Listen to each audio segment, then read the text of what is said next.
Selamat malam, Assalamualaikum warahmatullahi wabarakatuh. Kami dari kelompok 8 akan mempresentasikan tentang analisis profitabilitas dan return atas investasi. Ini masih berlanjut dari yang sebelumnya. Sebelum itu, perkenalkan saya Frendi Pasangmas dengan NIM 312. Saya Salsa Indah Nasari dengan M303. Saya Liduna Indri dengan NIM 291. Saya Muhammad Galang Alfarizi dengan NIM 310.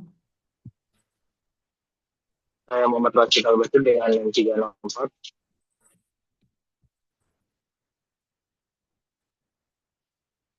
Yang pertama, di sini saya akan membahas tentang joint analysis ROA dan ROE.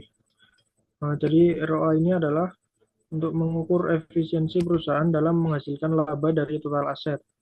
Dan ROE sendiri yaitu mengukur tingkat pengembalian terhadap modal pemilih.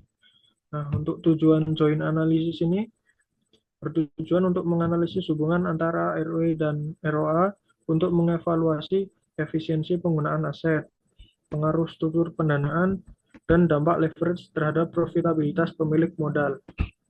Next. Untuk rumusnya sendiri ada ROE sama dengan ROA dikali total aset dibagi ekuitas. Jadi contohnya misal ROA-nya 10%, yaitu total aset dibagi ekuitas sama dengan 2. Terus ROE sama dengan 10% dikali 2 sama dengan 20%. Jadi joint analysis ini membantu menilai profitabilitas dan struktur pendanaan sekaligus ideal untuk digunakan mengevaluasi kinerja manajemen dan risiko keuangan. Jadi jika ROE lebih besar dari ROA, maka perusahaan menggunakan utang untuk meningkatkan pengembalian ekuitas. Dan jika ROE sama dengan ROA, yaitu perusahaan sebagian besar dibiayai oleh ekuitas. Dan jika ROE lebih kecil dari ROA, nah ini sangat jarang terjadi dan bisa bisa terjadi jika beban bunga terlalu tinggi.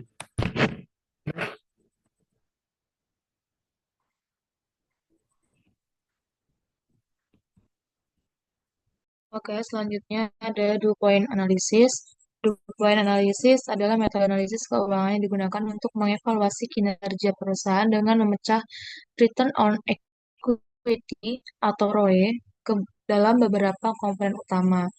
Nah, dua poin analisis ini membagi ROE menjadi tiga komponen utama, yaitu yang pertama ada net profit margin, yaitu laba bersih dibagi penjualan, yang menunjukkan seberapa efisien perusahaan menghasilkan laba dari setiap penjualan. Yang kedua ada total asset turnover, yaitu penjualan dibagi total aset, yang mengukur seberapa efisien perusahaan dalam menggunakan asetnya untuk menghasilkan pendapatan.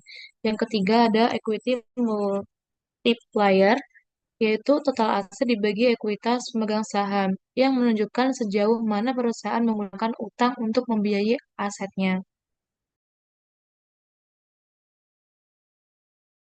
Lalu untuk rumusnya, ROE sama dengan net profit margin dikali total asset turnover dikali equity multiplier.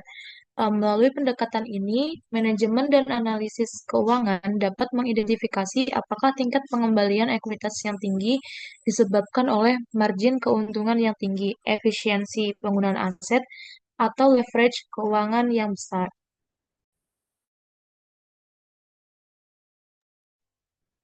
Oke, selanjutnya yaitu terkait dengan interpretasi dari tren profitabilitas. Interpretasi tren profitabilitas adalah proses menganalisis perubahan rasio profitabilitas dari waktu ke waktu yang dimana untuk mengevaluasi kinerja keuangan suatu perusahaan secara berkelanjutan. Nah, tujuan utama dari interpretasi tren profitabilitas yaitu yang pertama ada menilai konsistensi kinerja laba suatu perusahaan. Lalu yang kedua ada mengidentifikasi pola pertumbuhan atau penurunan. Lalu yang ketiga ada pengungkapan potensi masalah atau peluang di masa depan. Selanjutnya, rasio-rasio yang digunakan dalam analisis tren ada beberapa yang digunakan, yaitu yang pertama ada gross profit margin, yang dimana rumusnya itu laba kotor dibagi penjualan bersih dikali 100%, yaitu untuk menggambarkan efisiensi produksi dan pengendalian biaya langsung. Lalu yang kedua ada operating margin atau margin laba operasi, yang dimana rumusnya laba operasi dibagi penjualan bersih dikali 100%, yang dimana untuk menunjukkan kemampuan operasional dan dalam menghasilkan laba. Lalu yang ketiga ada net profit margin atau margin laba bersih, yang dimana rumusnya laba bersih dibagi penjualan bersih dikali 100%, yang dimana untuk mengindikasikan profitabilitas keseluruhan perusahaan setelah semua beban.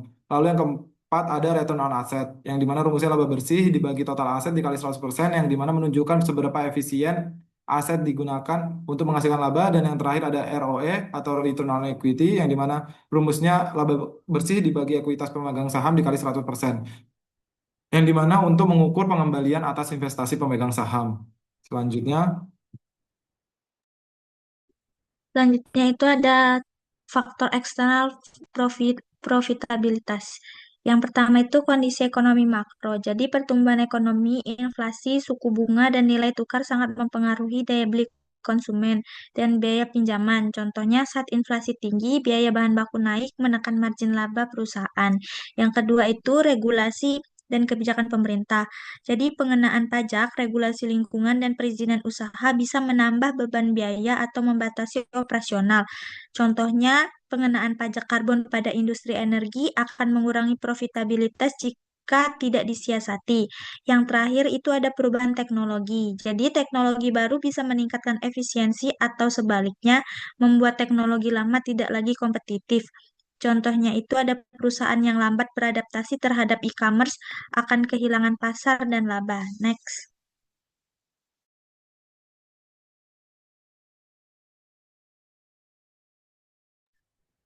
Selanjutnya ada perbandingan antar industri, yaitu proses evaluasi kinerja keuangan, proses profitabilitas, dan return atas investasi antara perusahaan-perusahaan yang bergerak di berbagai sektor industri.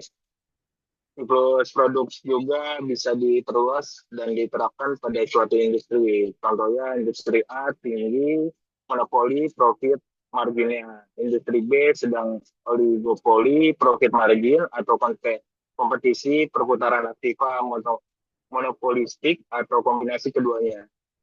Selanjutnya ada industri C, itu rendah kompetisi perputaran aktiva murni. Suatu industri mengalami tahap-tahap seperti yang dialami oleh suatu produk. Industri mesin ketik manual saat ini barangkali sedang memasuki tahap penurunan.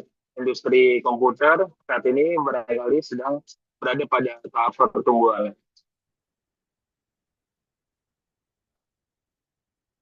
Terima kasih. Sekian presentasi dari kelompok kami. Wassalamualaikum warahmatullahi wabarakatuh.